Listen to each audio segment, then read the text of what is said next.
মুসলমানরা এখন সবাই চিন্তিত কি হবে, এসআইআর হবে। আহা, ভয়ে ঢুকে গেছে। এই পর্যন্ত পশ্চিম বাংলায় 10 জন সুইসাইড করেছে। কজন বললাম? 10 জন। কিসের লেগে? এসআইআর এর ভয়ে। আরে ভাই, আমরা তো বাংলাদেশি প্রোডাক্ট না। কি আপনাদের মধ্যে বাংলাদেশি কেউ আছে নাকি? আরে হ্যাঁ বানা একটা বলুন। হ্যাঁ বললে তবে তো বুঝবো যে আপনি ইন্ডিয়ান মাল। বাংলাদেশি হলে তো মুখ ছোট হয়ে যাবে। কি বুঝলেন?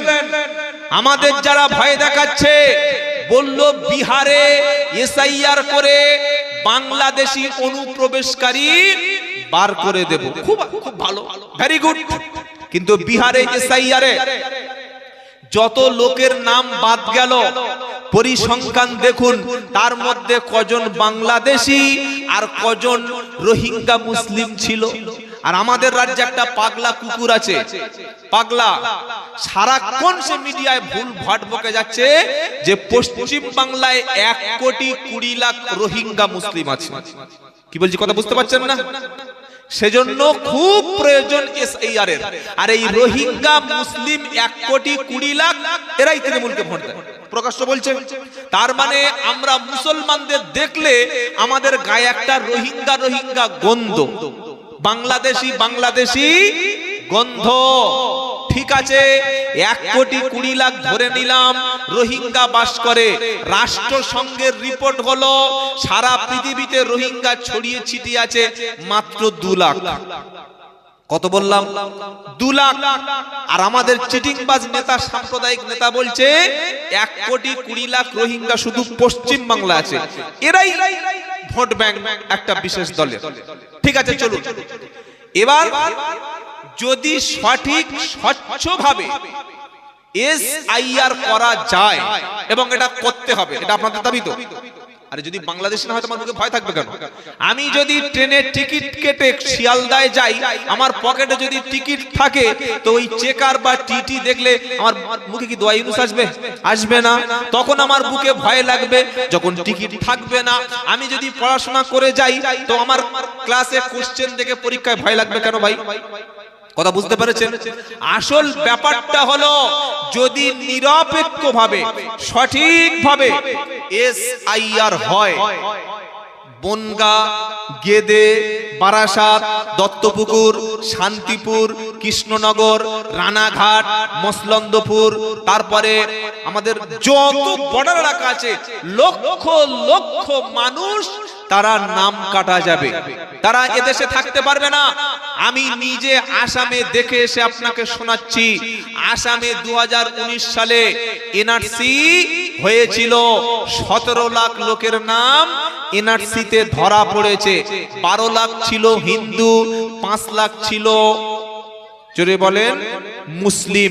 ভারত কোন ধর্মশালা না যে বিদেশ থেকে এসে এখানে আমাদের দেশের খাবে, আমাদের দেশে ভোগ করবে আর এদেশের নাগরিকত্ব নিয়ে থাকবে। তাই আপনাদের কাগজটা একটু খালি রেডি রাখবেন। 2002 সালের বাপের ভোটার লিস্ট, মায়ের ভোটার লিস্ট, এই কাগজ যেগুলো অত বিস্তারিত বলছি না, একটু রেডি রাখবেন। বিওলো যে অফিসাররা আসবে তাদের সঙ্গে দেখা করে সঠিকভাবে ফর্ম ফিল আপ করে জমা দেবেন। যারা এদেশের নাগরিক, হোক হিন্দু হোক মুসলমান, ইনশাআল্লাহ একজনের নামও বাদ পড়বে না। আলহামদুলিল্লাহ বলেন। তবে যারা আমাদের দেখলে মোল্লা বাংলাদেশি বলে, রোহিঙ্গা বলে, খালি দেখতে চাই কবে এসআইআর লিস্টটা বার হবে আর কটা রোহিঙ্গা আর কটা মোল্লা ধরা পড়ে। ইতিমধ্যে শুরু হয়ে গিয়েছে, সুইসাইড করা 9 জন 10 জন শুরু হয়ে গেছে।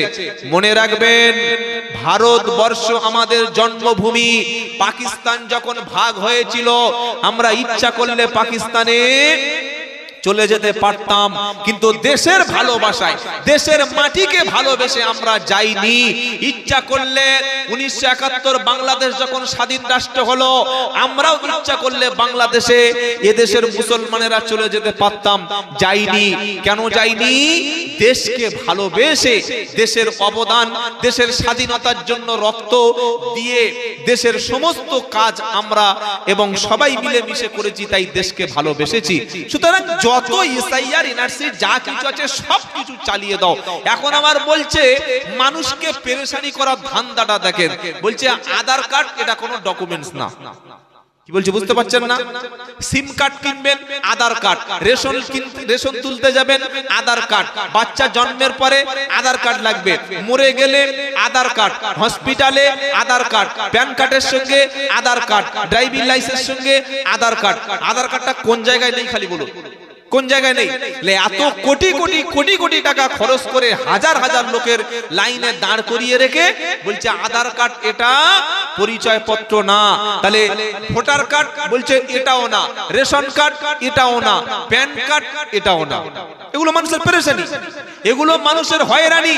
আসলে সরকার যখন জালিম, সরকার যখন মানুষকে কাজ, রুটি রুজি, খাবার, মাকান, বাসস্থান দিতে পারে না, তখন মানুষকে পেরেশানি করার জন্য লাইনে দাঁড় করিয়ে দেয়। তো যাই হোক, আল্লাহুম্মা সাল্লি আলা মুহাম্মাদ ওয়া আলা আলি মুহাম্মাদ কামা সাল্লাইতা আলা ইব্রাহিম ওয়া আলা আলি ইব্রাহিম ইন্নাকা হামিদুম মাজিদ। এখানে মুহাম্মদ শব্দ নামাজের মধ্যে, দরুদের মধ্যে আছে, ওখানে কিন্তু সাল্লাল্লাহু আলাইহি ওয়াসাল্লাম বলতে হয় না। বলতে হয়? কথা বুঝতে পারছেন বাবা? বুঝতে পারলে আমার লাভ, শুনে লাভ নাই, বুঝতে হবে। আল্লাহুম্মা সাল্লি আলা মুহাম্মাদ, নামাজে যে দরুদ পড়ি বসে বসে না, ওই দরুদে মুহাম্মদ বললে সাল্লাল্লাহু আলাইহি ওয়াসাল্লাম বলতে হয় কি? জোরে বলেন। বলতে হয় না। কোরআনের মধ্যে 4 জায়গায় মুহাম্মদ শব্দ আছে। সূরা আল ইমরানের 144 নম্বর আয়াত, সূরা আহজাবের 40 নম্বর আয়াত, সূরা ফাতাহ 29 নম্বর আয়াত, সূরা মুহাম্মাদের 6 নম্বর আয়াত। আপনি যদি কখনো কোরআন পড়েন, গোটা কোরআন খতম করেন, গোটা কোরআন তেলাওয়াত করেন, তো কোরআনের মধ্যে 4 জায়গায় দেখবেন আল্লাহর নবীর নাম জলজল জলজল করছে। 4টে নাম্বার বলে দিলাম, বাড়িতে গিয়ে মিলিয়ে দেখে নেবেন।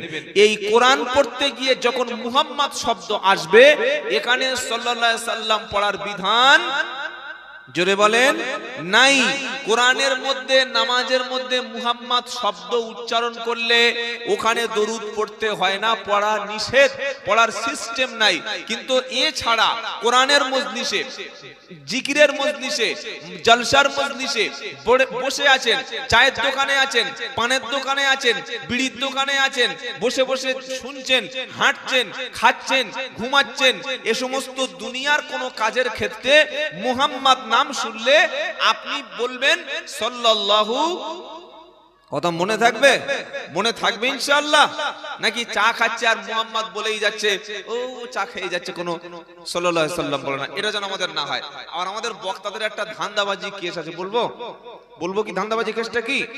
10 মিনিট 15 মিনিট বক্তব্য হয়ে গেল, এবার দেখলাম চা চলে আসলো, খাবো কি করে, একটা সিস্টেম বার করি। বাবা, নবীর মহব্বতে আল্লাহুম্মা, এবার সব লোক দরুদ এরকম টান, এই জোরে জোরে পড়, নবীর মহব্বতে পড়ো বলে এবার চায়ের কাপটা বার করে সুসুর সুসুর করে পুরো একদম 1 কাপ চা একদম পুরো ছেঁকে মেরে দিলাম। তখন একটা শিক্ষিত ছেলে বসেছিল, কলেজে পড়াশোনা করে, ফার্স্ট ইয়ারে। শালা আচ্ছা চিটিং বাজ মাল তো। ও নিজেই বললো দরুদ পড়ো বলে, উনি খাচ্ছেন আর আমাদের পড়তে বলছেন। কি ধরনের কথাবার্তা এটা হয় কি হয় না? তাহলে আমি বললাম যে আপনারা দরুদ পড়ুন আর আমি নিজেই খাচ্ছি, চা পান করছি, এটা তো উচিত নয়। আমি লোকের যখন বলবো আগে নিজে করতে হবে না? হবে কি হবে না? তাহলে যখন মুহাম্মদ নাম শুনবো আমরা দরুদ শরীফ পড়বো। ছোট একটা দরুদ আছে সাল্লাল্লাহু আলাইহি ওয়াসাল্লাম, কথা মনে থাকবে ইনশাআল্লাহ। যেটা শোনাচ্ছিলাম, জিব্রাইলকে আল্লাহ পাঠিয়ে দিয়ে বললেন, জিব্রাইল তুমি চলে যাও দুনিয়াতে, নবীর কাছে চলে যাও। জিব্রাইল আসমান থেকে নিচে ল্যান্ড করতে, নেমে আসতে সময় লাগবে প্রায় 6 ঘন্টা, তাই তো নাকি? অনেকে মনে হচ্ছে হ্যাঁ মনে হয় এত সময় লাগবে। না না না, জিব্রাইলকে আল্লাহ এত ক্ষমতা দিয়েছে, এত পাওয়ার দিয়েছে, এত দ্রুতগামী, এত ফাস্ট সার্ভিস দিতে পারে। ডানার দুটো ঝাপটা মারবে, আসমান থেকে মক্কা শরীফে, মদিনা শরীফে বিশ্ব নবীর কাছে নেমে আসতে, ভূমিতে মাটিতে ল্যান্ড করতে 1 থেকে 2 সেকেন্ড সময় লাগবে না। কারণ নবীর কাছে প্রশ্ন হলো, নবীজির রূহটা কি জিনিস বলো, কোথায় থাকে কোথায় যায় বলো। আমার নবী চুপ আছেন, আল্লাহর হুকুমের অপেক্ষায় বসে আছেন। জিব্রাইল এসে বাকি কথাটা জিব্রাইল বলে দিল, নবীর কাছে শুনিয়ে দিল। কুলির রূহু মিন আমরি রাব্বি ওয়া মা উতিতুম মিনাল ইলমি ইল্লা কালিলা। নবীর কাছে ওরা কি প্রশ্ন করেছিল যে নবী আপনি বলুন রূহটা কি জিনিস, কোথায় থাকে কোথায় যায়। আমার নবী বসে আছেন কার অপেক্ষায়? আল্লাহ বার্তা পাঠাবে তবে আমি বলবো। জিব্রাইল চলে এসে নবীর কাছে বলল, বলুন কুলির রূহু মিন আমরি রাব্বি ওয়া মা উতিতুম মিনাল ইলমি ইল্লা কালিলা। হে নবী আপনি বলুন কুলির রূহু মিন আমরি রাব্বি, রূহটা হলো সম্পূর্ণ আল্লাহর আদেশ। যতক্ষণ আল্লাহর আদেশ হবে না ততক্ষণ আপনিও মরবেন না আমিও মরব না, ভিতর থেকে রূহটা বার হবে না। কথা মনে থাকবে কি? আল্লাহর আদেশ না হলে রূহটা বার হবে না। অনেক মানুষের ধারণা লোকটা যদি বাড়িতে থাকতো তাহলে মনে হয় মরতো না, হেলমেট পরে গেলে মরতো না, ট্রেন লাইন দেখে পার হলে মরতো না, গাড়ি জোরে না চালালে মরতো না, বিষ না খেলে মরতো না, গলায় দড়ি না দিলে মরতো না, বাড়ির মধ্যে থাকলে মরতো না। ওয়াকালে ছেলেটা মারা গেল, ওয়াকাল মৃত্যু হয়ে গেল, এমন কথা বলি না। কোরআন শোনাচ্ছে না রে পাগলা না, ওয়াকাল মৃত্যু বলে কোনো জিনিস নাই। ওয়ামা কানা লিনাফসিন আন তামুতা ইল্লা বিইذনিল্লাহি কিতাবাম মুআজ্জালা। সূরা আল ইমরান 4 নম্বর পারা 7 নম্বর পৃষ্ঠা 10 নম্বর লাইনের 144 নম্বর আয়াত।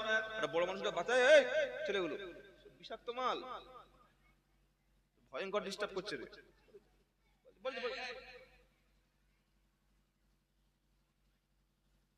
আল্লাহ পাক শোনাচ্ছে, ওয়ামা কানা লিনাফসিন আন তামুতা ইল্লা বিইذনিল্লাহি কিতাবাম মুআজ্জালা। আল্লাহর নির্দেশ ছাড়া, আল্লাহর হুকুম ছাড়া, নির্ধারিত হুকুম ছাড়া, আল্লাহর অনুমতি ছাড়া পৃথিবীর কোনো প্রাণী কখনো মরে না। কথা মনে থাকবে ইনশাআল্লাহ। যদি বলে অনেকে প্রশ্ন করবে, হুজুর তাহলে যে মালটা বউয়ের সঙ্গে ঝগড়া করে গালে বিষ ঢেলে উপারে গেল, আপনার কাছে বিষ বলেন না কি বলেন, নাকি অন্য কিছু বলেন, তেল টেল বলেন, বিষ তো সেই ইঁদুর মারা বিষ হোক আর অন্য ওইসব যা আছে ওইসব মাল যা খেয়ে লোক উপরে যায়। কি বুঝলেন? বউয়ের সঙ্গে ঝগড়া করে বিষের কোটো দেখাচ্ছে আর বলছে মরজি না, এবার দেব শেষ করে। বউ বলছে তুমি মরো, টাকায় 4টে সাথে একটা ফ্রি। কত ছেলে আমার সঙ্গে ফোনে কথা বলে, রাস্তায় বার হলে ছেলেরা আমার জন্য পাগল, তুমি মরে গেলে আমি আর একটা মাল জুটিয়ে নেব। এখনকার মেয়েদের ভাষায় এমন হয় না, হয় না? বলে না, বলে না। আগেকার লোকের বউগুলো অনেক ভালো, যারা চাচা বাপ বসে আছে। কি বুঝলেন? আর এখনকার মেয়েরাও সর্বনাশ, ঝগড়া করলে মুখের উপরে উঠে আজান দিচ্ছে সব মেয়েরা। কি ভাষা! বলছে তুমি মরো না, তুমি মরলে 4টে আছে টাকায়, আর একটা 1 টাকায় 4টে আবার ফ্রি। কত সব জোগাড় করে নেবো। এ বাবাজিরা, আল্লাহরা ভাইরা, যাদের স্বামী মারা গেছে ওই মেয়েদের জিজ্ঞাসা করে দেখো কি কঠিন পরিস্থিতিতে আছে। বাবাজিরা, আল্লাহওয়ালা ভাইরা, তাহলে যে ছেলেটা বিষ খেলো, যে ছেলেটা তার গার্লফ্রেন্ডের সঙ্গে ঝগড়া করে গলায় দড়ি দিয়ে ঝুলে মরে গেল, চাকরি না পেয়ে পানিতে ঝাঁপ দিয়ে মারা গেল, আল্লাহ তাহলে বলছে গলায় দড়ি দে আর তুই ঝুলে পড়। আল্লাহ বলেছে? জোরে বলেন। আল্লাহ বলেছে, আল্লাহ তোমাকে সঠিক রাস্তা দেখিয়েছে। তুমি যখন নিজের জীবনটা শেষ করবে, তুমি যখন আত্মহত্যা করবে বলে সিদ্ধান্ত করেছো, আল্লাহ বলছে জ্ঞান দিয়েছি, বিবেক দিয়েছি, বুদ্ধি দিয়েছি, তুমি যখন আত্মহত্যা করার রাস্তা ধরবে, আমি আল্লাহ কিন্তু তোমাকে সেই রাস্তায় নিয়ে যাব। এই কারেন্টে হাত দিলে কি হয়? ঘুম লাগে, তাই তো নাকি? কারেন্টে হাত দিলে মরে যাবে। কেউ যদি বলে আমি পীর সাহেব, আমি পীরজাদা, আমি মুফতি সাহেবের ছেলে, কোন দিকে হাত দেবো ভেবে পাচ্ছে, লাইনটা কই গো? কি গো?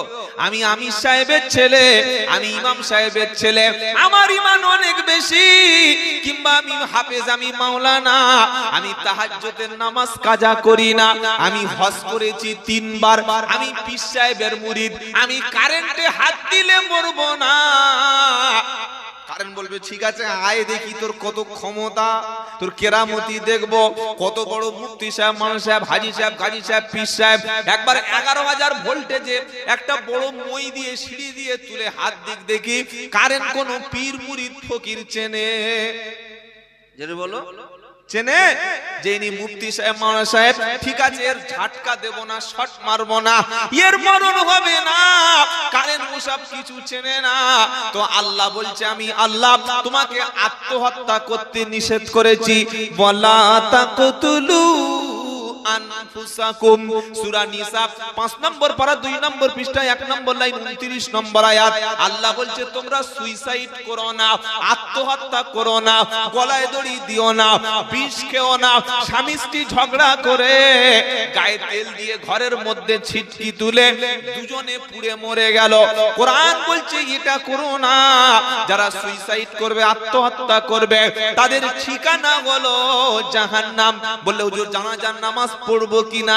জানাজায় একবার কেন 5000 বার পড়িয়ে দাও, কিন্তু আল্লাহ তার জন্য ঠিক করে রেখেছে জাহান্নাম। কথা মনে থাকবে ইনশাআল্লাহ বাবাজিরা, আল্লাহ ওয়ালা ভাইরা, জ্ঞানী জনেরা, শুধু মানুষরা, আল্লাহর নির্ধারিত সময়ের আগে কেউ কখনো মরবে না। তাই যে সময়টা আল্লাহ আমার জন্য ঠিক করে রেখেছে, অতদিন আমাকে বাঁচতে হবে। দেখেছেন না, হসপিটালে গিয়ে দেখবেন অনেক লোক গোড় খাচ্ছে, চিকিৎসা করাচ্ছে, এখানে হলো না পিজিতে, পিজিতে হলো না নীলরতনে, ওখানে হলো না চলে গেল ভেলোরে, ভেলোরে হলো না লন্ডনে চলে গেল।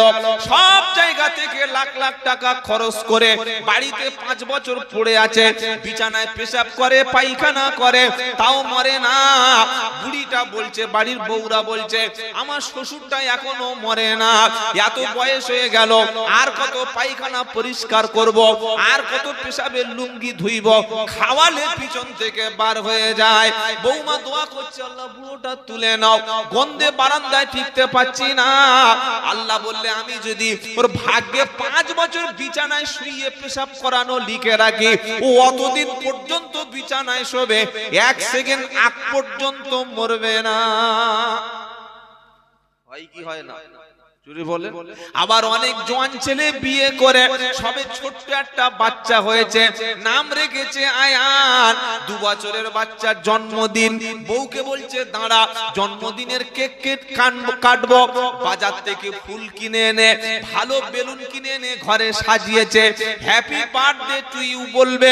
বাজারে, বাজারটা নাম কি? পাইক পাড়া, ওটা মোড়টা পাইক পাড়া, তো পাইক পাড়ার মোড়ে গেছে বাইকে করে, কেকের দোকানটা ওপারে, টাটকা মাল 275 টাকার কিনে, সবে বাইকটা ঘুরিয়ে এপারে আসবে, 407 এসে পিছন থেকে দিয়েছে ঝেঁকে, স্পট ডেট। এবার কেক কাটবি, কোথায় কাট? বাড়ির মেয়েরা বলছে বললাম যেও না, অন্য লোক গেলে ভালো হতো, ও ঘরে থাকলে মনে হয় মরতো না।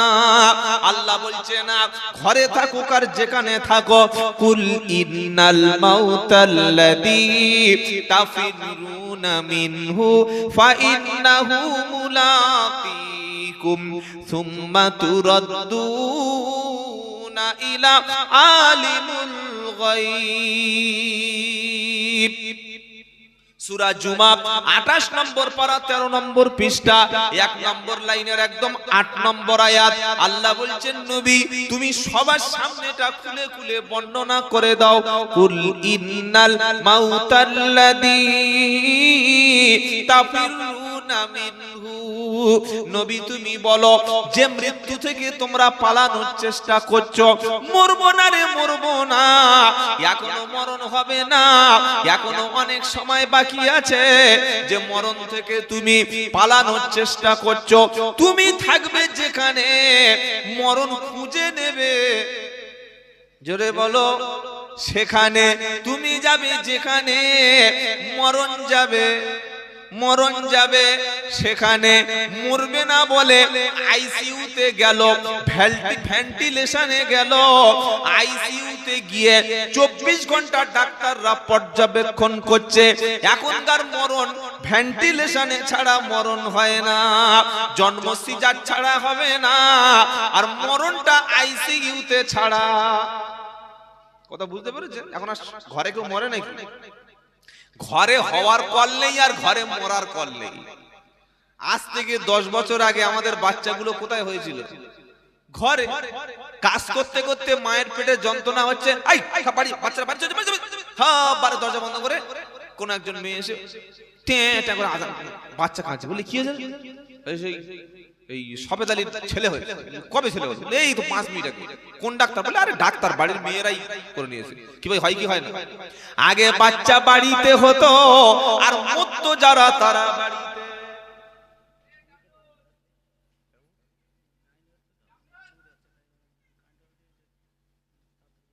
আচ্ছা 10 মিনিট সময় লেগে যাবে।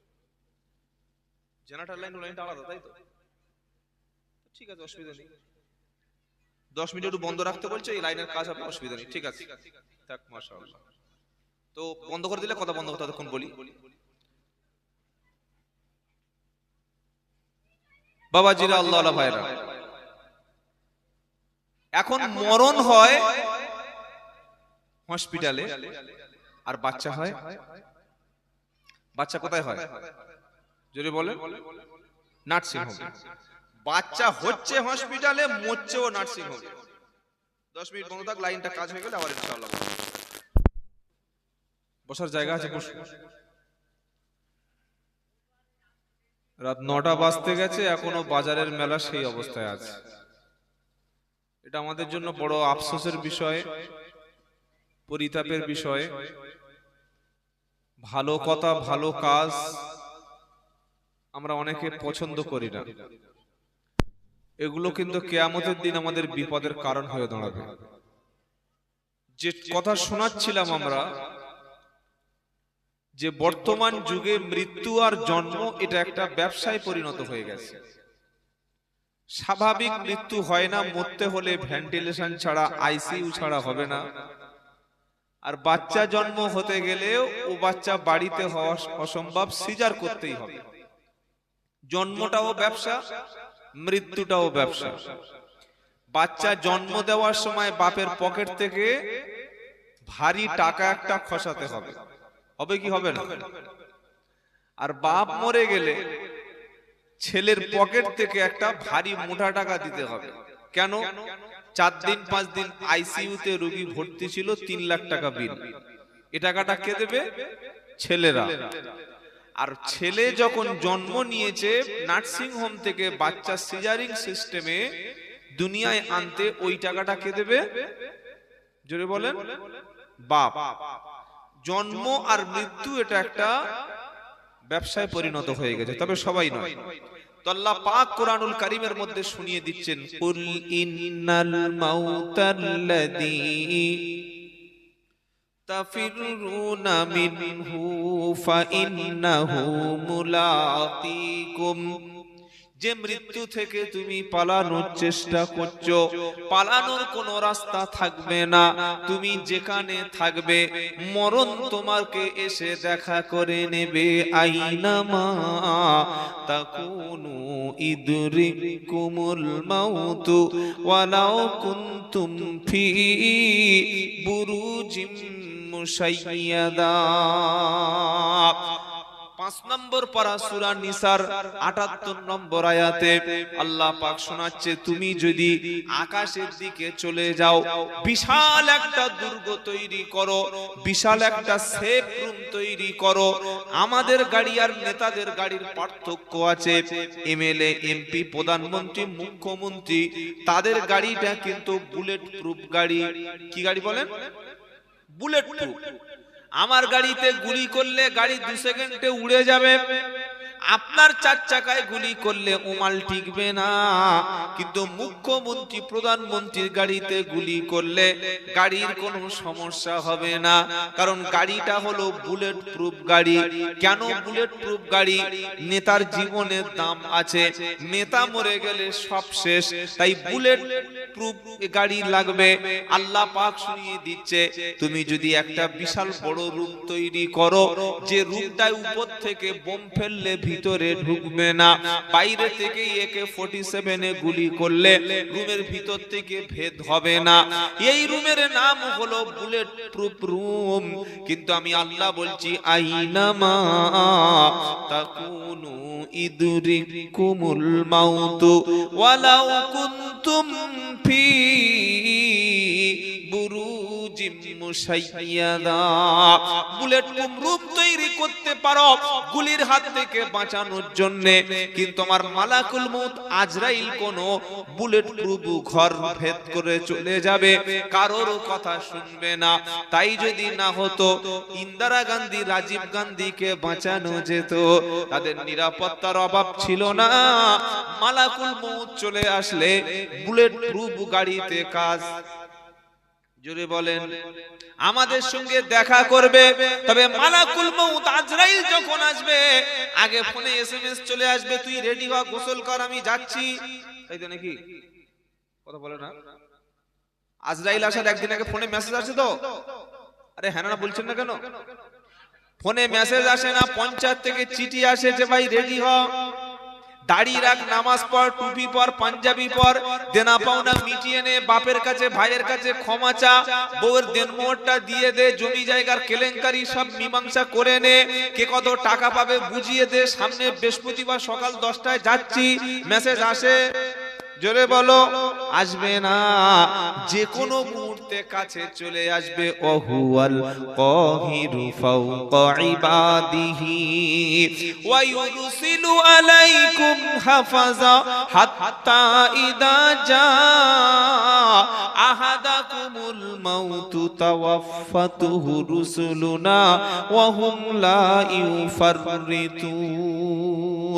7 পারা সূরা আনআমের 61 নম্বর আয়াতে 5 নম্বর লাইনেতে কোরআন শুনিয়ে দিচ্ছে, ওয়া হুয়াল কাহিরু ফাওকা ইবাদিহি ওয়া হুয়াল কাহিরু ফাওকা ইবাদিহি। ও বান্দা, তুমি ক্ষমতা দেখাচ্ছ, পাওয়ার দেখাচ্ছ, নেতাগিরি দেখাচ্ছ, আমি আল্লাহ তোমার উপরে সবচাইতে বেশি ক্ষমতাবান। তোমার আয়ু যখন শেষ হয়ে আসবে, তোমার জীবনের প্রদীপটা যেদিন নিভে আসবে, তোমার হায়াতের শেষ দিন যখন ঘনিয়ে আসবে, তুমি ঘুমিয়ে আছো, তুমি বিছানায় আছো, তুমি কাজে আছো, তুমি ব্যস্ত আছো, এত ব্যস্ত 24 ঘন্টা সময় আল্লাহ দিয়েছে, তুমি 2 ঘন্টা সময় আমি আল্লাহ আমার জন্য দিতে পারো না। দিন আর রাত মিলিয়ে কত ঘন্টা? জোরে বলেন, 24 ঘন্টা। 2 ঘন্টা সারা দিনের মধ্যে গোসল করে কেটে গেল, সারা দিন 3 বার খেতে 2 ঘন্টা চলে গেল, তাহলে বাকি আছে কত ঘন্টা? 20 ঘন্টা। 6 ঘন্টা ঘুমালো, কত ঘন্টা বাকি আছে? 14 ঘন্টা। এবার 8 ঘন্টা ডিউটি করলো, 8 ঘন্টা ডিউটি করলো, এখনো বাকি আছে 8 থেকে 7 ঘন্টা, এখনো সময় বাকি আছে। এবার বান্দা ঘুমালো 6 ঘন্টা, এখনো হাতে বাকি আছে 4 ঘন্টা। এই 4 ঘন্টা সময় খাওয়া, ঘুম, গোসল, ইনকাম সব বাদ দিয়ে 3 থেকে 4 ঘন্টা সময় ফ্রি থাকে।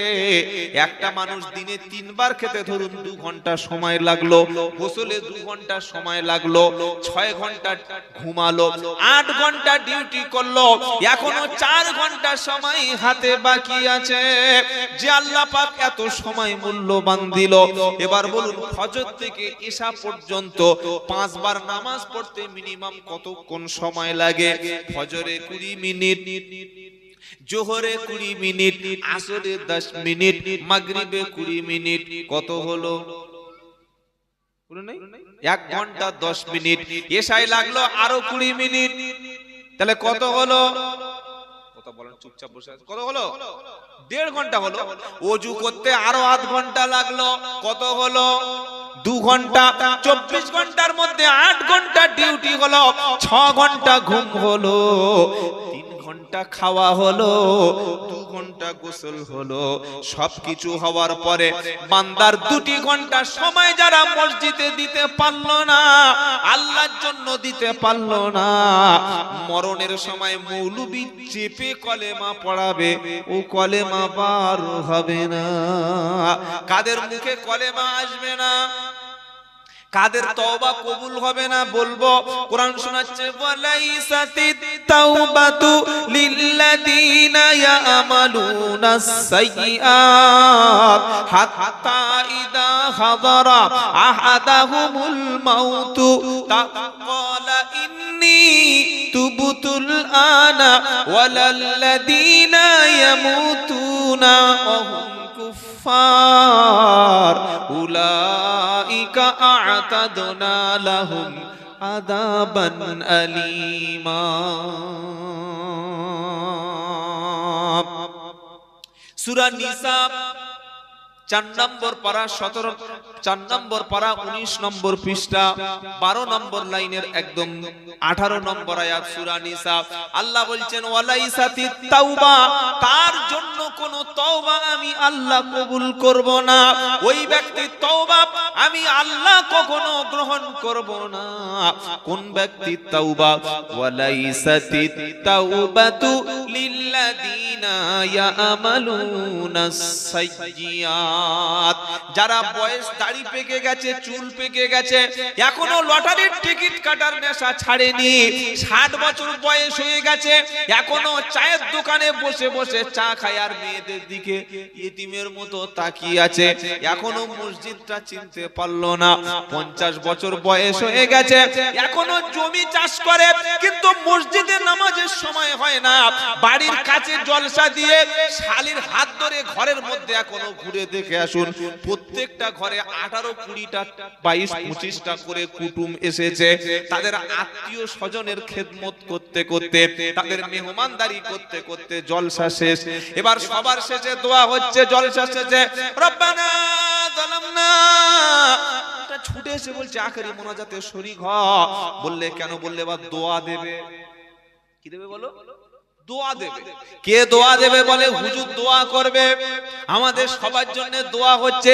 ওরে হারামখোর, ফজরের নামাজ যার কাজা, মাগরিবের নামাজ কাজা, ঈশার নামাজ কাজা, গ্রামে জলসা দিয়ে সন্ধ্যা থেকে মৌলবি চিল্লে গলার নলি ছিঁড়ে গেল, যে মালটা আসলো না, শেষে এসে রব্বানা যালামনা, অমন যালামনা এ কোনো কাজ।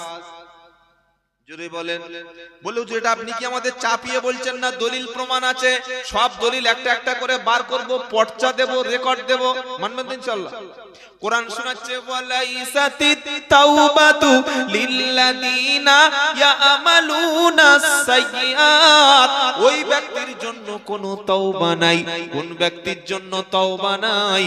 কার তওবাটা কবুল হবে না?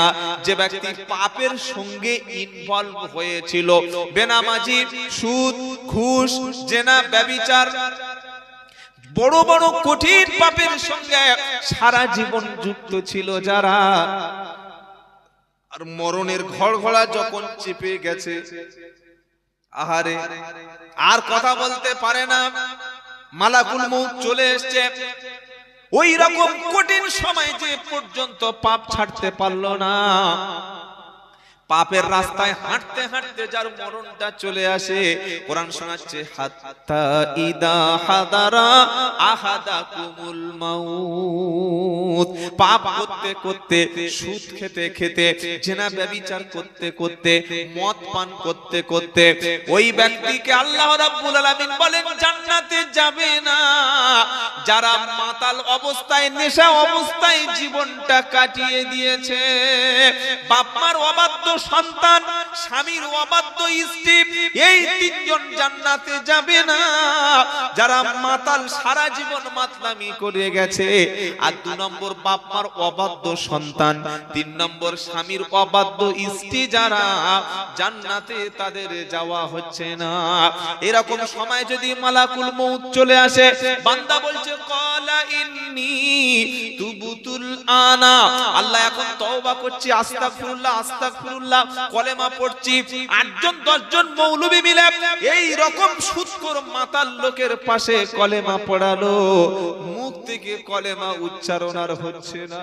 সকলে বলছে আরে বাপটা মরে গেল, কি কষ্ট হচ্ছে। ফেরেশতা বলছে চিল্লাস না, চুপ কর, যতই কাঁদিস না কেন, এখন চাপ দিয়ে কলেমা বলানো হবে না। বললে হুজুর কলেমা আর তওবা কাদের মুখ থেকে বার হবে? দিনের মধ্যে যারা মসজিদে গেছে, যাব মসজিদ ইনশাআল্লাহ, ইনশাআল্লাহ বলেন, আওয়াজ নাই সব বলেন না ইনশাআল্লাহ। 5 বারের মধ্যে 2 বার অন্তত হাজিরা দেব। আজ থেকে আর কখনো দাড়ি চাঁচবো না, সুদের মাল খাবো না, মিথ্যা কথা বলবো না, ঘুষ খাবো না, ওজনে কম দেব না, বোনের ঠকাবো না, বাপের সম্পত্তি ঝেড়ে একা ফাঁকা করে দেব না, ভাইদের বোনদের যাদের হক আছে তাদেরকে একটু দিয়ে খাবো। তা না হলে মরণের সময় মালাকুল মউত যখন চলে আসবে, যতই বড় আস্তাগফিরুল্লাহ, যতই বড় লা ইলাহা ইল্লাল্লাহ, ওরে কলেমা নসিব ওই সময় আর হবে না। কারণ কলেমা নসিব হবে তাদের ঈমান নিয়ে মরবে যারা, আর ঈমানদারের মরণের সময় আল্লাহর ফেরেশতা এসে তাকে সালাম জানাবে। জোরে বলো সুবহানাল্লাহ। কোরআন শোনাচ্ছে আল্লাযীনা তাতাওয়াফাহুমুল মালাইকাতু তাইয়িবিন সালামুন আলাইকুম উদখুলুল জান্নাতা বিমা কুনতুম তা'মালুন। সূরা নাহাল 14 নম্বর পারা 10 নম্বর লাইন 32 নম্বর আয়াত। আল্লাহ পাক শোনাচ্ছে যাদের ঈমান আছে, যারা পবিত্র, যাদের পাক, নামাজিরা পাক না নাপাক তাড়াতাড়ি বলেন। নামাজিরা কি ভাই? নামাজিরা পাক, গোসল করে, ওযু করে, মিসওয়াক করে, পেশাব করে, পানি নেয়, সুদ খায় না, জিনা করে না, ব্যভিচার করে না, চুরি করে না, 2 নম্বরই করে না, চিটিংবাজি করে না, এরা ঈমানদার কোনদিন নাপাক থাকতে পারে না। কোরআন শোনাচ্ছে আল্লাযীনা তাতাওয়াফাহুমুল মালাইকাতু তাইয়িবিন, যাদের মরণটা হয় পবিত্র অবস্থায়। কি অবস্থায় বলেন? পবিত্র অবস্থায়। নাপাক অবস্থায় মরণ হলে ওর মুখে কলেমা আসবে না, ওর কলেমাতে কাজ হবে না, ও তওবা পড়ালে তওবা কবুল হবে না। কিন্তু ঈমানদার মুমিন ব্যক্তির কাছে, যার পবিত্র অবস্থায় রূহটা বার হবে, মালাকুল মউত এসে ঈমানদার মুমিন ব্যক্তির কাছে সর্বপ্রথম সালাম দেবে। জোরে বলো সুবহানাল্লাহ। মত কো সালাম পাবে। জোরে বলো।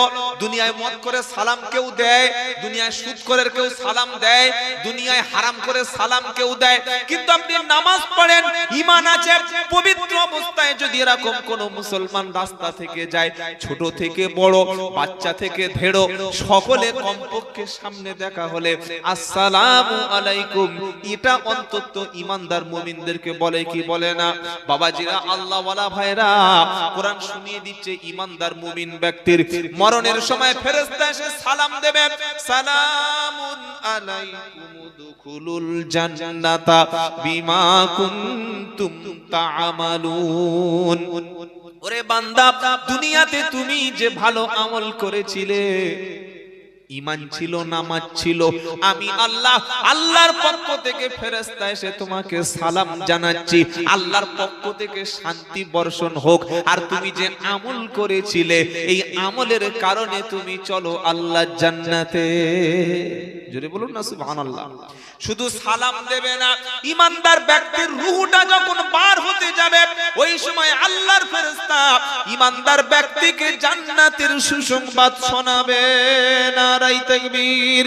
বললে হুজুর ঈমানদারের জান্নাতের সুসংবাদ শোনাবে কে বলেছে বলো?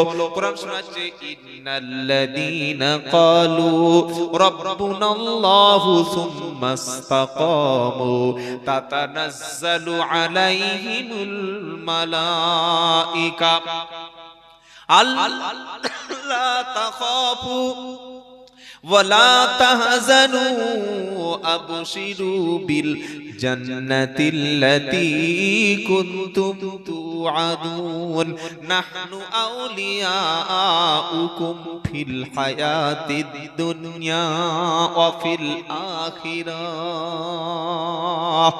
সূরা হামিম সাজদা 24 নম্বর পারা 19 নম্বর পৃষ্ঠা 3 নম্বর লাইনে 30 নম্বর আয়াত। আল্লাহ পাক শোনাচ্ছে ইন্নাল্লাযীনা ক্বালু রাব্বুনাল্লাহ, যারা বলে আল্লাহ আমাদের রব। আমাদের রব কে? আমাদের রব কে? আল্লাহ আমার রব, ওই রবই আমার সব। আল্লাহ আমার রব, ওই রবই আমার সব। যারা বলে ইন্নাল্লাযীনা ক্বালু রাব্বুনাল্লাহ, যারা বলে আল্লাহ আমাদের রব, আমরা বলি না? বলি না? কথা মনে হচ্ছে বুঝতে পারছেন কার সামনে বক্তব্য করছি। একবার লোডশেডিং, একবার এই ঝামেলা। কথা আমাদের রবকে বলেন, এটা বলতে এত সময় লাগে? আমি যে বক্তব্যটা করছি এটা যদি আপনাদের বোঝাতে না পারি তোমার টাকা দিয়ে তো বেকার, আর আমার বক্তব্য করে বেকার। খালি বাবারা হয় না, কোনো লাভ নাই। এখন জলসা মানে সুদ দিতে হবে। জলসা মানে কি? বেতাল সুদ। যে মালের গলা নাই ও বক্তা না। বড় শাইখুল হাদিস, বড় কিতাবী আলেম, বিশাল বড় পণ্ডিত, কণ্ঠ নাই, ভালো হাসাতে পারে না, গজল গাইতে পারে না, ও দাওয়াত নাই। দাওয়াত আছে? জোরে বলেন। মাদ্রাসায় পড়েনি, মক্তবে পড়েনি, কোরআন সহি না, হাদিস জানে না, বক্তব্যের মধ্যে কোরআন নাই, দিনের আলোচনা নাই, ইসলাহার কোনো বক্তব্য নাই, মুসলিম সমাজকে কিভাবে ভালো পথে আনবে, মানুষকে ঐক্যের বার্তা দেবে, এসব চিন্তা ভাবনা নাই। উঠেই প্রথমে সুর ধরলো একটা কানে হাত দিয়ে, বাঘের ঘটনা, সাপের ঘটনা, বোতল ফাটানোর ঘটনা, কোথায় একটা কেরামতি, কোথায় একটা পেপারের ঘটনা। ওই বলতে বলতে 10টা বেজে গেছে, বক্তা নিয়ে এসো, আমার এখান থেকে যেতে হবে, সেই মসলন্দপুর যাবো, ওখানে 11টায় টাইম রয়েছে, বক্তা নিয়ে এসো। কমিটির ছেলেরা বললে কি ব্যাপার হুজুর, আপনাকে তো 10:30 পর্যন্ত টাইম। না, চলবে না, আমার আরেকটা জলসা আছে। এই হচ্ছে বর্তমান জলসার অবস্থা। তো আমি চিল্লে গলা ফাটিয়ে বলবো আর আপনারা ওই মরার মতো দিলাম হবে না। আমি বোঝাতে পারছি কিনা এটা আগে আপনাকে জানতে হবে। আমাদের রবকে আল্লাহ। রব কাকে বলে? যিনি পালন করনেওয়ালা, যিনি পালন কর্তা, যিনি লালন কর্তা, যিনি সৃষ্টি করে ছেড়ে দেন না, সৃষ্টি করার পরে মানুষের প্রয়োজন চাহিদাটা মেটায়, যিনি রব হলেন তিনি। মানুষের বাচ্চা কথা বলতে সময় লাগে 2 থেকে 2.5 বছর। মানুষের বাচ্চা উঠে হেঁটে চলতে সময় লাগে 1.5 থেকে 2 বছর। নাকি বাচ্চা ওই হাঁটা শুরু করে? কি বাচ্চা ওই হাঁটে? দাও 2.5 বছর সময় লাগে না? কিন্তু গরুর বাচ্চা প্রথমে হলো, মায়ের পেট থেকে হলো, একবার এদিকে পড়লো, একবার ওদিকে পড়লো, এবার 3-4 ঘন্টা পরে আস্তে আস্তে উঠে দাঁড়ালো। দাঁড়ায় কি দাঁড়ায় না? মায়ের বাচ্চা, মা যদি দুধ না দেয় কেঁদে মরে যাবে, খাওয়া পাবে না। কিন্তু গরুর বাচ্চার কে দুধ খাওয়াবে? ছাগলের বাচ্চার কে দুধ পান করাবে? কুকুরের বাচ্চার কে ধরে ধরে পান করাবে? গরুর বাচ্চার কে দুধ খাওয়াবে? গাধার ঘোড়ার বাচ্চার কে দুধ খাওয়াবে? আল্লাহ গরুর বাচ্চা বলছে, হয়েছিস তুই, দুনিয়ায় তো নার্সিং হোম চিকিৎসা কেউ নাই, মানুষ তোকে ধরে ধরে দুধ খাওয়াবে না। তুই মুখটা নিয়ে তোর মায়ের পিছনের পায়ের নিচে দেখবি 4টে দুধের স্টক আছে, আছে না? ওটাকে বলে বাঁট। কি ভাই আপনাদের উত্তর চব্বিশ পরগনায় কি বলে? গরুর দুধের। একটু আমার সঙ্গে কথা বলছে, ওই জায়গাটা ফাঁকা রাখছেন না, ওখানে কি কবর টবর কারো দেবেন নাকি? ওখানে মাজার হবে? ভিজে সামনে আসুন, এই তো সামনে জায়গা আছে, চলে আসুন। কি সর্বনাশ, ফাঁসা নাকি ভিজে যাচ্ছে। সুবহানাল্লাহ সুবহানাল্লাহ। এই বাবাজিরা, আল্লাহ ভাইরা, গরুর যখন বাচ্চা হলো, আল্লাহ বললে তুই মুখটা নিয়ে পিছনের দিকে যা, তোর মায়ের গলা, মায়ের গরুর পাট রয়েছে 4টে, ওখানে প্রথমে দুধ টানলে হবে না, দুবার ধাক্কা মারবি কোত কোত করে। শুনছেন আপনারা? রব কাকে বলে? দুবার যখন গরু এসে মায়ের বাঁটে ধাক্কা মারলো, তৃতীয় ধাক্কায় অটোমেটিক দুধটা মুখে ভরে গেল। এই জ্ঞানটা দিয়েছেন যিনি, রব হলেন তিনি। নারায়ে তাকবীর। মানুষের বাচ্চার সাঁতার শিখতে 6 থেকে 7 বছর সময় লাগে, কিন্তু যখন হাঁসের বাচ্চা হবে, কে ধরে ওকে সাঁতার শেখাবে? আল্লাহ বলছে, এই হাঁসের বাচ্চা, আমি তোর বিবেক দিয়েছি, বুদ্ধি দিয়েছি, একটু পরে তুই পানিতে নেমে পড়বি। পিছনের পাটা হাঁসের জুড়ে দিয়েছি, মুরগির পা হাঁসের পা আলাদা, মুরগির একটা থেকে আরেকটা পা পর্যন্ত মাঝখানে চামড়াটা কাটা আছে, কিন্তু হাঁসের পায়ের মাঝখানে আল্লাহ চামড়া দিয়ে ভালো একটা কভার পরিয়ে দিয়েছে। ও যখন পানিতে নামবে, পা যখন পিছনে সরাবে, সাঁতার অটোমেটিক শিখিয়ে দেবে। হাঁসের বাচ্চাকে পৃথিবীর কোনো মানুষ সাঁতার শেখায় না। হাঁসের বাচ্চাকে সাঁতার শিখিয়ে পানির মধ্যে ছেড়ে দিলে হাঁস সাঁতার কেটে দিব্যি ভেসে আছে। এটা শিখিয়েছেন যিনি, রব হলেন, জোরে বলেন, রব হলেন তিনি। তাই কোরআন শোনাচ্ছে রব কাকে বলে? রব্বুনাল্লাযী আতা কুল্লা শাইইন খালাকাহু সুম্মা হাদা। রব হলেন তিনি, মানুষ সৃষ্টি করেছেন যিনি, সৃষ্টি করার পরে মানুষের প্রয়োজন মিটিয়েছেন যিনি, রব হলেন তিনি। মানুষের দেখতে সুন্দর তখন হবে যখন মাথায় তার চুল থাকবে। আমার আল্লাহ বলছে, মাথায় আমি চুল দিলাম, কিন্তু গোটা দেহে আমি চুল দেব না।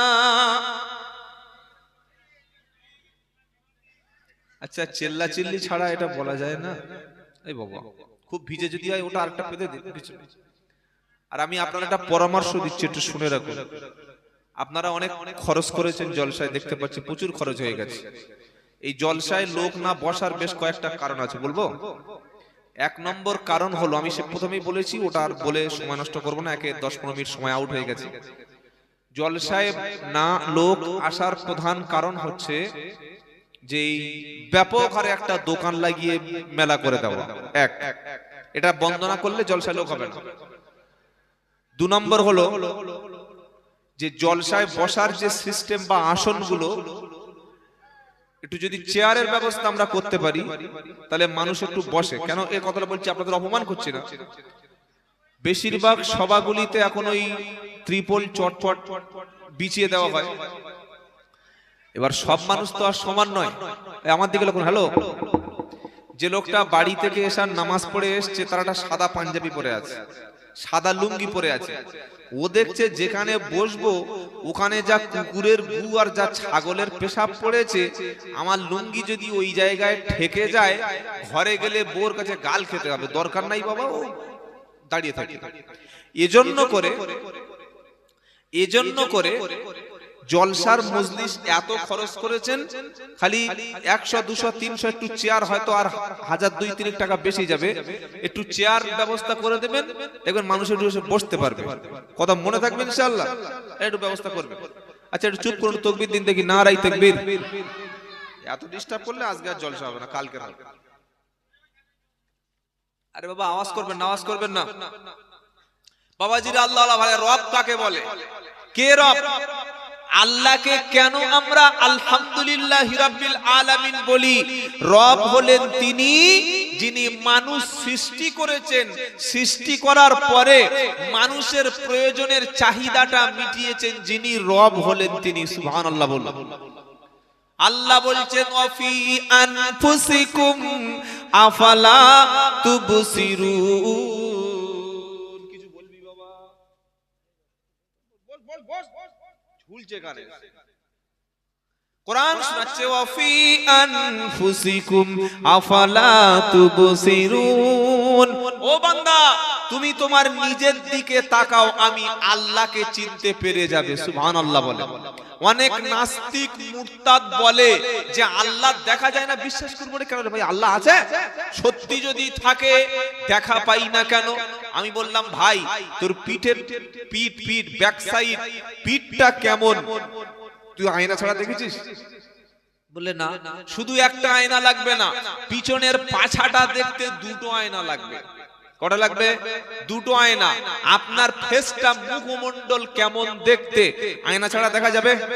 যে নিজের শরীরটা আয়না ছাড়া দেখতে পায় না, ওনা কি আল্লাহ দেখবে? কি বুঝলেন? আল্লাহ বলছে তোমার মধ্যে আমি আছি, তুমি দেখো, বুঝতে পারবে। তোমার শরীরে চুল দেব, মাথায় চুল দেব, ভ্রুতে চুল দেব, গোঁফে চুল দেব, দাড়িতে চুল দেব, আরো কয়েক জায়গায় দেব। তবে এই চুলগুলো সব সময় বাড়বে। আর গোটা শরীরটা হাতে, বুকে, পিঠে, পাছায়, পায়ে এমন জায়গায় পশম দেব, ছোট ছোট চুল দেব। ইমাল কিন্তু কোনদিন বাড়বে না। মাথার চুলটা যেমন বাড়ে, মুখের দাড়িটা যেমন বাড়ে, গোটা গায়ে যদি বড় বড় চুল দিত, খাওয়া পড়া ঘুম বাদ দিয়ে তখন সেলুনের দোকানে, জোরে বলো, শুয়ে থাকতে হতো। বললে সেলুন ভাই জামাটা খুলেছি, পিঠটা চেঁচে দে, পেটটা ভালো করে ফিনিশ করে দে, পায়ের পাছাটা ভালো করে ক্লিয়ার করে দে। আমার আল্লাহ বলছে সৃষ্টিকর্তা আমি, তোমার দেখতে সুন্দর লাগবে। মাথায় আমি চুল দিলাম, গোঁফে চুল দিলাম, দাড়িতে দিলাম। নারী আর পুরুষ চিনবেন কি করে? দাড়ি আর গোঁফ আছে যার, পুরুষ হলো সে। আর এটাকে ক্লিন শেভ করে গিয়েছে যে, সে নারী না পুরুষ? জোরে বলুন, নারী না পুরুষ? ছোট্ট একটা বাচ্চা আছে, 4 বছর বয়স, রাত্রে বেলা দুধ খাবে, মায়ের কাছে কাঁদছে। একদিকে মা, একদিকে বাপ। যখন বাপের বুকে হাত দিয়েছে, মায়ের বাপের মুখটা পুরো প্লেন সমান। আবার মায়ের মুখে যখন হাত দিয়েছে, সেও দেখছে স্লিপ মারছে, ভাবছে দুধটা কোথায় পাবো। ও যখন হাতটা দিয়েছে, বাবা বলছে হাত দিচ্ছে, হাত ধরা, দেখতে পাচ্ছেন তোর বাপ। এটা হচ্ছে লজ্জা আমাদের জন্য। পুরুষের পুরুষত্ব এটা বজায় থাকবে দাড়ি এবং গোঁফে। তাই এত বড় 7 হাত না হোক, রবীন্দ্রনাথ ঠাকুরের মতো 1.5 ফুট দাড়ি না হোক, আলেম ইমাম সাহেবের মতো এত বড় না হোক, মিনিমাম 1 মুষ্টি দাড়ি রাখা ওয়াজিব। 1 মুষ্টি দাড়ি রাখা ওয়াজিব। রাখবো ইনশাআল্লাহ। ইনশাআল্লাহ বলেন। মরে গেলে তো আর টুপি কবরে যাবে না, পাঞ্জাবি যাবে না, লুঙ্গি যাবে না, তাসবি যাবে না, কিচ্ছু যাবে না। বিশ্ব নবীর সুন্নাত এবং নবীর হুকুম ওয়াফুল্লুহা, তোমরা দাড়িটাকে ছেড়ে দাও, দাড়ি লম্বা করো। আমার আল্লাহওয়ালা ভাইরা, আমি আজকে রাতে যদি আমার মৃত্যু হয়, আমি দাড়ি নিয়ে যেন কবরে যেতে পারি। আল্লাহ তৌফিক দেন, সকলে বলুন আল্লাহুম্মা আমিন। আবার কিছু কিছু লোক দাড়ি রাখে আর গোঁফও রাখে। কি বলছি কথা বুঝতে পারছেন না? দাড়ি আছে, গোঁফও আছে, গোঁফের সাইজ একদম এখান থেকে এই পর্যন্ত এসে পড়েছে। ও হাসছে না, কাঁদছে, মালছে না, আর উপায় নাই। এটা সুন্নাতের খেলাফ। ইসলাম কি বলছে? মুশরিক, তাদের বিরোধিতা করো। মুশরিক চিনবেন কিভাবে? তাদের গোঁফ থাকবে, দাড়ি থাকবে না। মুসলমান চিনবো কিভাবে? গোঁফ ছোট হবে, দাড়িটা বড় হবে। মনে থাকবে?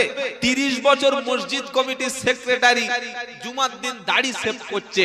40 বছর মসজিদের মুতাআল্লি এখনো মাথায় টুপি দিয়ে পথ চলতে পারে না। 10 বছর জলসায় দিচ্ছে। হ্যালো ভাই, তুমি কি বলছো? আমি ক্যাশিয়ার, বিশাল বড় ক্যাশিয়ার, বুকে ব্যাস পরিয়ে মাল পাশে বসে আছে। সেটা ক্যাশিয়ার তো দাড়িটা বলছে দাড়ি রাখি রমজান মাসে, আবার ঈদের পরে বউ বললে কেটে দি।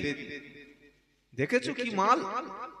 রমজান মাসে রাখে আর ঈদের পরে বউ বললে কেটে দেয়। তওবা করুন, আজ থেকে আমরা দাড়িটা ছেড়ে দেব, দাড়ি রাখবো ইনশাআল্লাহ বলেন। তাহলে রব কাকে বলে? যিনি সৃষ্টি করে মানুষের প্রয়োজন মেটায়, তিনি কি? রব। তো যারা আল্লাহকে রব বলে মেনে নিয়েছে, কোরআন শোনাচ্ছে ইন্নাল্লাযীনা ক্বালু রাব্বুনাল্লাহ, যারা আল্লাহকে রব বলে মেনেছে, সুম্মাস্তাকামু তাতানাজ্জালু আলাইহিমুল মালাইকা, আল্লাহকে যারা রব বলে মেনেছে আর মরণ পর্যন্ত আল্লাহকে রব বলে স্বীকার করে নিয়ে এই কথার উপরে যারা ইস্তিকামাত থেকেছে, আল্লাহকে রব বলে যারা মানবে, ওরা ছেলের বিয়ে দেওয়ার সময় মেয়ের বাপের গলায় বাঁশ চাপাবে। জোরে বলো। আল্লাহকে যারা রব বলে মানবে, ওরা ছেলের বিয়ে দেওয়ার সময় 2 লাখ টাকার ফোন দাবি করবে। জোরে বলো। আল্লাহকে রব বলে যারা মানবে, ওরা একটা জমি 4 বার কি নকল দলিল তুলে বেচে খাবে। আল্লাহকে যারা রব বলে মারবে, বাপের জমিটা বাপ মারা যাওয়ার পরে বোনের অংশ কখনো তারা ফাঁকি দেবে। আল্লাহকে রব বলে যারা মানবে, বন্ধনের অফিসারের কাছে বিবির হাসি মুখে চেহারা কি তারা কখনো পাঠিয়ে দেবে। আল্লাহকে যারা রব বলে মেনেছে, ওরা নামাজ ছাড়বে না, কোরআন ছাড়বে না, ইসলাম ছাড়বে না, দ্বীনের উপরে থাকবে।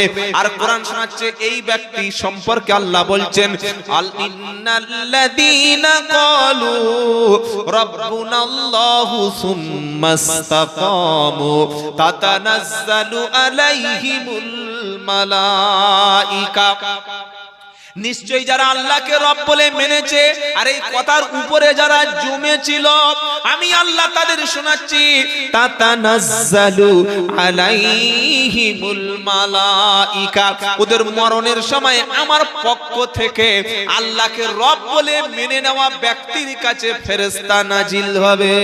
জোরে হবে না? কে নাজিল হবে আমাদের কাছে? জোরে বলো। ফেরেশতা।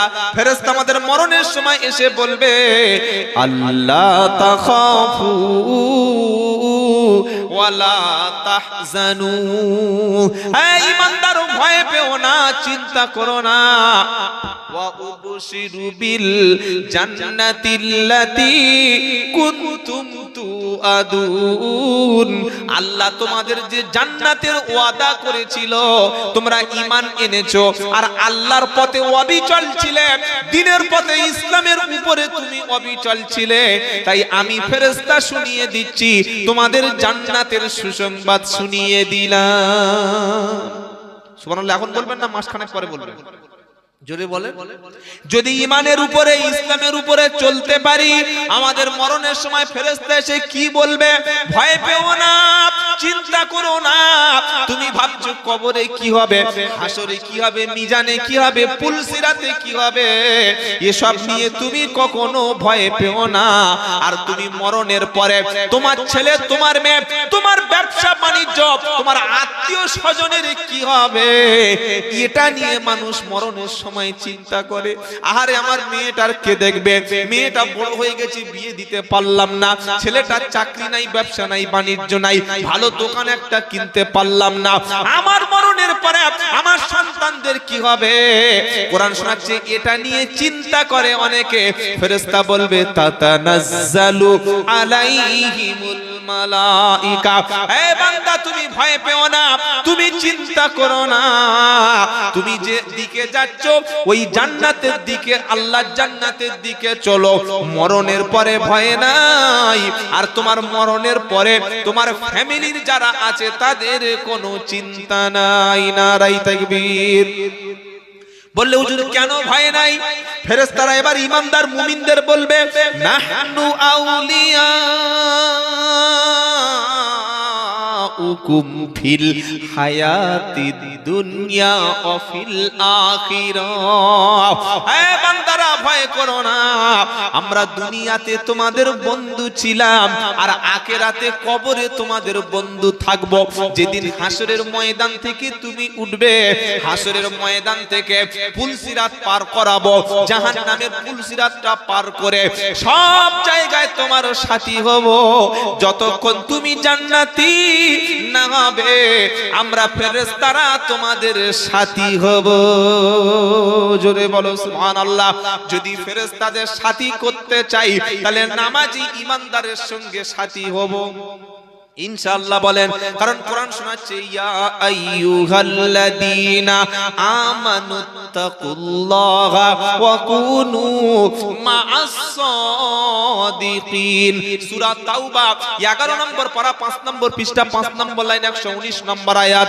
ইয়া আইয়ুহাল্লাযীনা আমানুত্তাকুল্লাহা ওয়া কুনু মা'আস সাদিকিন। এই ইমানদারেরা আল্লাহকে ভয় করো আর সৎ ব্যক্তিদের সাথে থাকো, নেককার ব্যক্তিদের সাথে থাকো। কাকে চা খাওয়াবো, কার পিছনে ঘুরবো, কার সঙ্গে সম্পর্ক রাখবো, কাকে আমি বন্ধু বলে মেনে নেব, আমি কার সঙ্গে সময় দেব, কার সঙ্গে আড্ডা মারবো, আমার মেয়েটা কোন ছেলের সঙ্গে বিয়ে দেব, কে আমার আত্মার আত্মীয় হবে, কে আমার বন্ধু হবে। কোরআন শুনিয়ে দিয়েছে আমানুত্তাকুল্লাহা ওয়া কুনু মা'আস সাদিকিন। ও ঈমানদারেরা আল্লাহকে ভয় করো আর নেককার ব্যক্তিদের সাথে তুমি চলতে থাকো। চলবো ইনশাআল্লাহ। জোরে বলেন। মেয়ের বিয়ে দেব কার সাথে? ৬০০০ টাকা মাইনে পায়, মসজিদের ইমাম, চাঁদের মতো চেহারা, তাহাজ্জুদ কাজা করে না, বাড়িতে সেলাইয়ের মেশিন আছে, ছোট্ট একটা দোকান আছে। মেয়ের বাপ ফুল নামাজি, ডবল হাজি, ছেলে দেখে পছন্দ, ছবি দেখে পছন্দ। ঘটক যখন বলেছে ছেলে মসজিদের ইমাম সাহেব, বাড়িতে সেলাইয়ের মেশিন আছে, মাস গেলে ১০-১২ হাজার টাকা মাইনে পায়, বললেন চলবে না। বললে কেন? আমার মেয়ের খাওয়াবে কি ইমাম সাহেব? এদিকে হারামখোর বুক চাপড়ে বলছে রুজির মালিক আল্লাহ।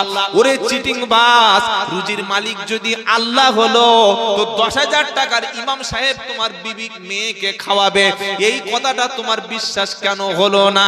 আমরা যাদের সঙ্গে বন্ধু করি অধিকাংশ মাতাল, অধিকাংশ আল্লাহদ্রোহী, অধিকাংশ কোরআনের বিরোধী, অধিকাংশ বেঈমান নাস্তিক মুরতাদ, তাদেরকে বন্ধু রূপে আমরা গ্রহণ করি। কোরআন শুনিয়ে দিচ্ছেন নেককার পরেজগার ব্যক্তির সঙ্গে, সালিহিন বান্দার সঙ্গে সম্পর্ক করো। সত্যবাদীর সাথে থাকো। কার সাথে থাকবো? সত্যবাদী। জোরে বলেন কার সাথে? সত্যবাদী। এখন সত্যবাদী, ওর গায়ে তো কোনো স্ট্যাম্প নাই, ওর গায়ে কোনো লেভেল নাই, ওর গায়ে কোনো ট্যাগ লাগানো নাই। সত্যবাদী বুঝবো কি করে সত্যবাদী? তো কোরআন বলছে বোঝার জন্য আবার অন্য আয়াত আছে, ইন্নামাল মুমিনুনাল্লাযীনা আমানু বিল্লাহি ওয়া রাসূলিহি সুম্মা লাম ইয়ারতাবু ওয়া জাহাদু বিআমওয়ালিহিম ওয়া আনফুসিহিম ফি সাবিলিল্লাহি উলাইকা হুমুস সাদিকুন।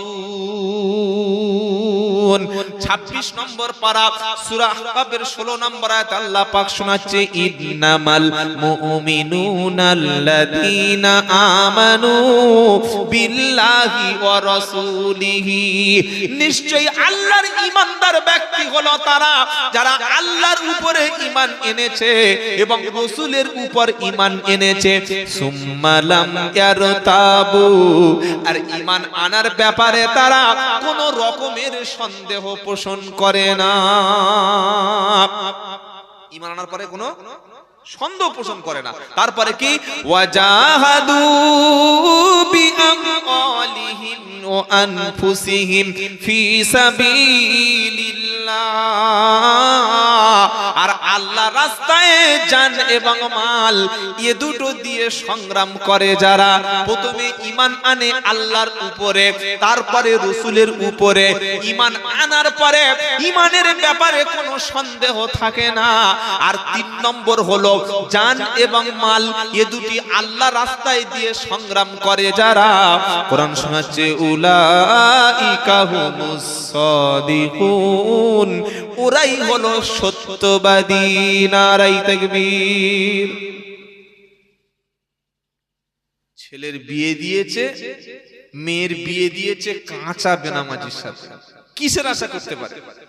এখন আগে বেনামাজি ছিল, এখন মাল খায়, মদখোর। মেয়ের মারছে, ইমাম সাহেবের কাছে রাতে এসে বলছে হুজুর ঠিক করে দাও। কি ঠিক করবে? বললে মেয়েটার জন্য একটা তাবিজ দাও।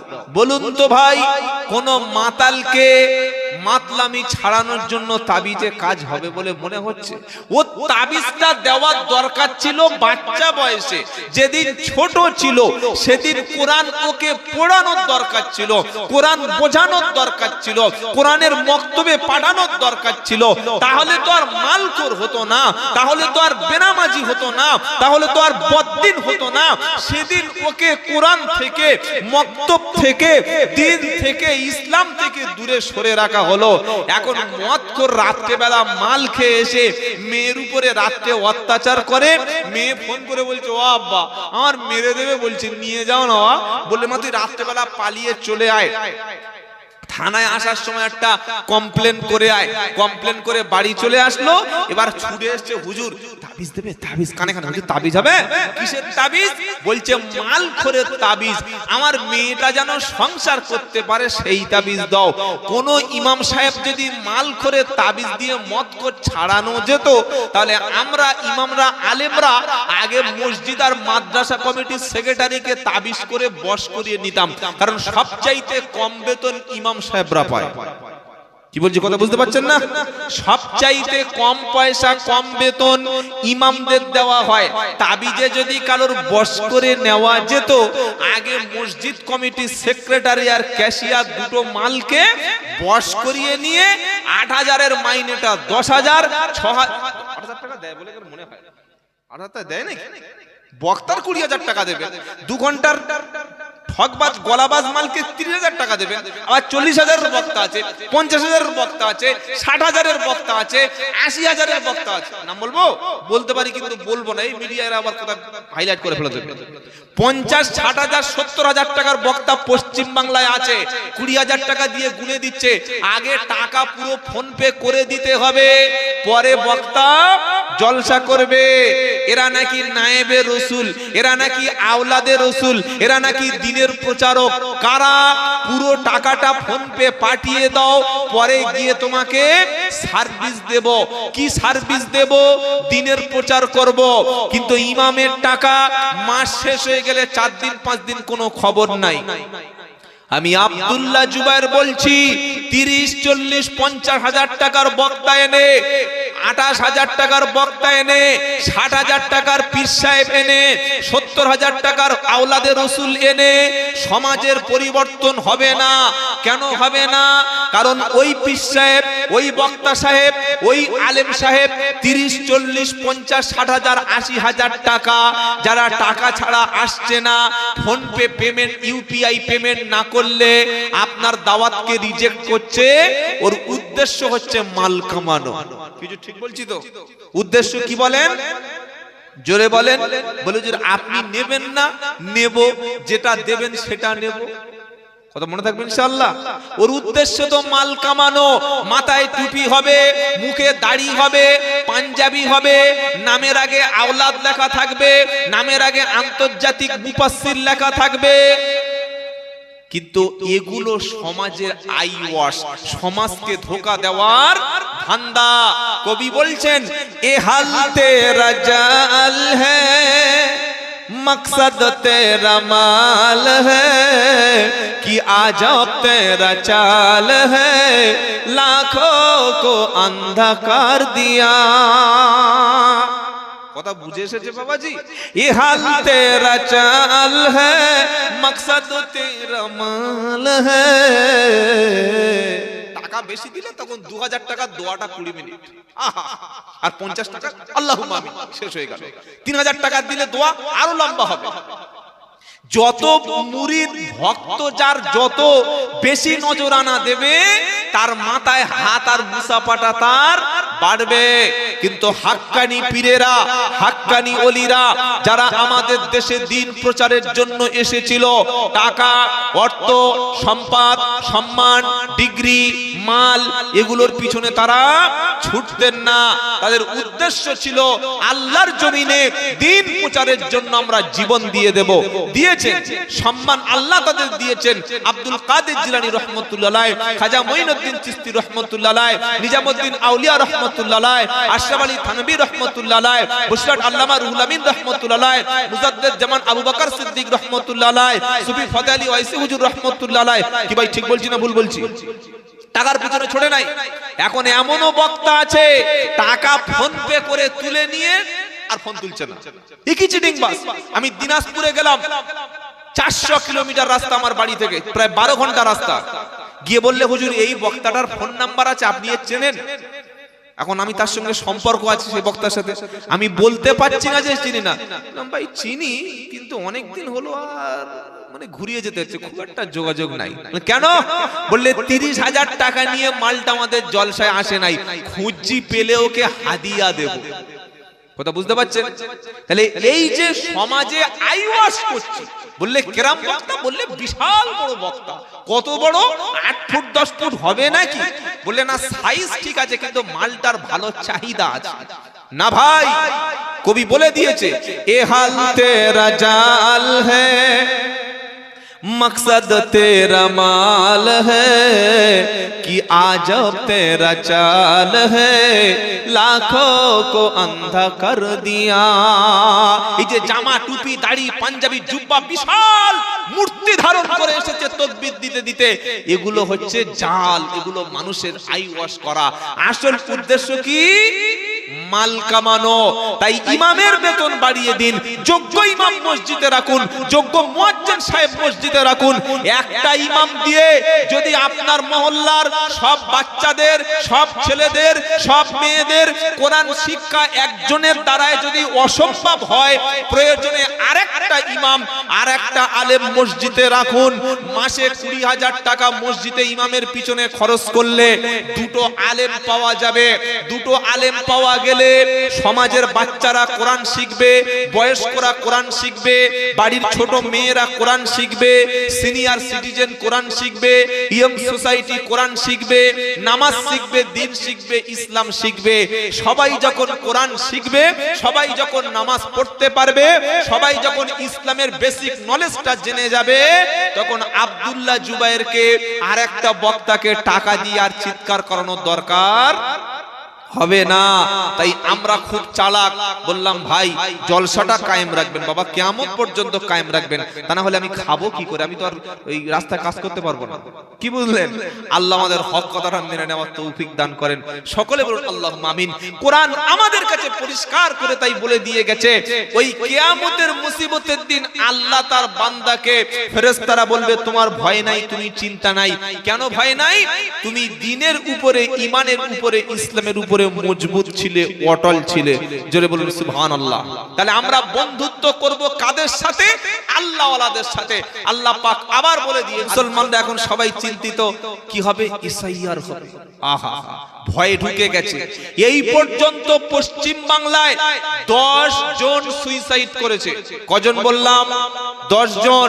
কিসের লেগে? SIR এর ভয়ে। আরে ভাই, আমরা তো বাংলাদেশি প্রোডাক্ট না। কি আপনাদের মধ্যে বাংলাদেশি কেউ আছে নাকি? আরে হ্যাঁ বানা একটা বলুন। হ্যাঁ বললে তবে তো বুঝবো যে আপনি ইন্ডিয়ান মাল। বাংলাদেশি হলে তো মুখ ছোট হয়ে যাবে। কি বুঝলেন? আমাদের যারা ভয় দেখাচ্ছে, বলল বিহারে SIR করে বাংলাদেশি অনুপ্রবেশকারী বার করে দেব। খুব খুব ভালো, ভেরি গুড। কিন্তু বিহারে SIR এ যত লোকের নাম বাদ গেল, পরিসংখ্যান দেখুন, তার মধ্যে কজন বাংলাদেশি আর কজন রোহিঙ্গা মুসলিম ছিল। আর আমাদের রাজ্যে একটা পাগলা কুকুর আছে, পাগলা, সারাক্ষণ সে মিডিয়ায় ভুল ভাট বকে যাচ্ছে যে পশ্চিম বাংলায় 1,20,00,000 রোহিঙ্গা মুসলিম আছে। কি বলছি কথা বুঝতে পারছেন না? সেজন্য খুব প্রয়োজন SIR এর। আর এই রোহিঙ্গা মুসলিম 1,20,00,000 এরাই তৃণমূলকে ভোট দেয়, প্রকাশ্য বলছে। তার মানে আমরা মুসলমানদের দেখলে আমাদের গায়ে একটা রোহিঙ্গা রোহিঙ্গা গন্ধ, বাংলাদেশি বাংলাদেশি গন্ধ। ঠিক আছে 1,20,00,000 ধরে নিলাম রোহিঙ্গা বাস করে। রাষ্ট্রসংঘের রিপোর্ট হলো সারা পৃথিবীতে রোহিঙ্গা ছড়িয়ে ছিটিয়ে আছে মাত্র 2 লাখ। কত বললাম? 2 লাখ। আর আমাদের চিটিংবাজ নেতা, সাম্প্রদায়িক নেতা বলছে 1,20,00,000 রোহিঙ্গা শুধু পশ্চিম বাংলা আছে। এরাই ভোট ব্যাংক একটা বিশেষ দলের। ঠিক আছে, চলুন এবার যদি সঠিক স্বচ্ছভাবে SIR করা যায়, এবং এটা করতে হবে, এটা আপনাদের দাবি তো? আরে যদি বাংলাদেশি না হয় তোমার মুখে ভয় থাকবে কেন? আমি যদি ট্রেনের টিকিট কেটে শিয়ালদায় যাই, আমার পকেটে যদি টিকিট থাকে, তো ওই চেকার বা টিটি দেখলে আমার মুখে কি দোয়া ইউনুস আসবে? আসবে না। তখন আমার বুকে ভয় লাগবে। যখন টিকিট থাকবে না, আমি যদি পড়াশোনা করে যাই, তো আমার ক্লাসে কোশ্চেন দেখে পরীক্ষায় ভয় লাগবে কেন ভাই? কথা বুঝতে পেরেছেন? আসল ব্যাপারটা হলো যদি নিরপেক্ষভাবে সঠিকভাবে SIR হয়, বনগা, গেদে, বারাসাত, দত্তপুকুর, শান্তিপুর, কৃষ্ণনগর, রানাঘাট, মসলন্দপুর, তারপরে আমাদের যত বর্ডার এলাকা আছে, লক্ষ লক্ষ মানুষ তারা নাম কাটা যাবে, তারা এদেশে থাকতে পারবে না। আমি নিজে আসামে দেখে এসে আপনাকে শোনাচ্ছি। আসামে 2019 সালে NRC হয়েছিল, 17 লাখ লোকের নাম NRC তে ধরা পড়েছে। 12 লাখ ছিল হিন্দু, 5 লাখ ছিল, জোরে বলেন, মুসলিম। ভারত কোন ধর্মশালা না যে বিদেশ থেকে এসে এখানে আমাদের দেশের খাবে, আমাদের দেশে ভোগ করবে আর এদেশের নাগরিকত্ব নিয়ে থাকবে। তাই আপনাদের কাগজটা একটু খালি রেডি রাখবেন। 2002 সালের বাপের ভোটার লিস্ট, মায়ের ভোটার লিস্ট, এই কাগজ যেগুলো অত বিস্তারিত বলছি না, একটু রেডি রাখবেন। বিওলজি অফিসাররা আসবে, তাদের সঙ্গে দেখা করে সঠিকভাবে ফর্ম ফিলআপ করে জমা দেবেন। যারা এদেশের নাগরিক, হোক হিন্দু হোক মুসলমান, ইনশাআল্লাহ একজনের নামও বাদ পড়বে না। আলহামদুলিল্লাহ বলেন। তবে যারা আমাদের দেখলে মোল্লা বাংলাদেশি বলে, রোহিঙ্গা বলে, খালি দেখতে চাই কবে SIR লিস্টটা বার হবে আর কটা রোহিঙ্গা আর কটা মোল্লা ধরা পড়ে। ইতিমধ্যে শুরু হয়ে গিয়েছে, সুইসাইড করা 9-10 জন শুরু হয়ে গেছে। মনে রাখবেন, ভারতবর্ষ আমাদের জন্মভূমি। পাকিস্তান যখন ভাগ হয়েছিল, আমরা ইচ্ছা করলে পাকিস্তানে চলে যেতে পারতাম, কিন্তু দেশের ভালোবাসায়, দেশের মাটিকে ভালোবেসে আমরা যাইনি। ইচ্ছা করলে 1971 বাংলাদেশ যখন স্বাধীন রাষ্ট্র হলো, আমরাও ইচ্ছা করলে বাংলাদেশে এদেশের মুসলমানেরা চলে যেতে পারতাম, যাইনি। কেন যাইনি? দেশকে ভালোবেসে, দেশের অবদান, দেশের স্বাধীনতার জন্য রক্ত দিয়ে দেশের সমস্ত কাজ আমরা এবং সবাই মিলে মিশে করেছি, তাই দেশকে ভালোবেসেছি। সুতরাং যত SIR NRC যা কিছু আছে সবকিছু চালিয়ে দাও। এখন আমার বলছে মানুষকে পেরেশানি করার ধান্দাটা দেখেন। বলছে আধার কার্ড এটা কোনো ডকুমেন্টস না। কি বলছে বুঝতে পারছেন না? সিম কার্ড কিনবেন, আধার কার্ড। রেশন তুলতে যাবেন, আধার কার্ড। বাচ্চা জন্মের পরে আধার কার্ড লাগবে, মরে গেলে আধার কার্ড, হসপিটালে আধার কার্ড, প্যান কার্ডের সঙ্গে আধার কার্ড, ড্রাইভিং লাইসেন্সের সঙ্গে আধার কার্ড। আধার কার্ডটা কোন জায়গায় নেই খালি বলুন, কোন জায়গায় নেই? এত কোটি কোটি কোটি কোটি টাকা খরচ করে হাজার হাজার লোকের লাইনে দাঁড় করিয়ে রেখে বলছে আধার কার্ড এটা পরিচয় পত্র না। তাহলে ভোটার কার্ড বলছে এটাও না, রেশন কার্ড এটাও না, প্যান কার্ড এটাও না। এগুলো মানুষের পেরেশানি, এগুলো মানুষের হয়রানি। আসলে সরকার যখন জালিম, সরকার যখন মানুষকে কাজ, রুটি রুজি, খাবার, মাকান, বাসস্থান দিতে পারে না, তখন মানুষকে পেরেশানি করার জন্য লাইনে দাঁড় করিয়ে দেয়। তো যাই হোক,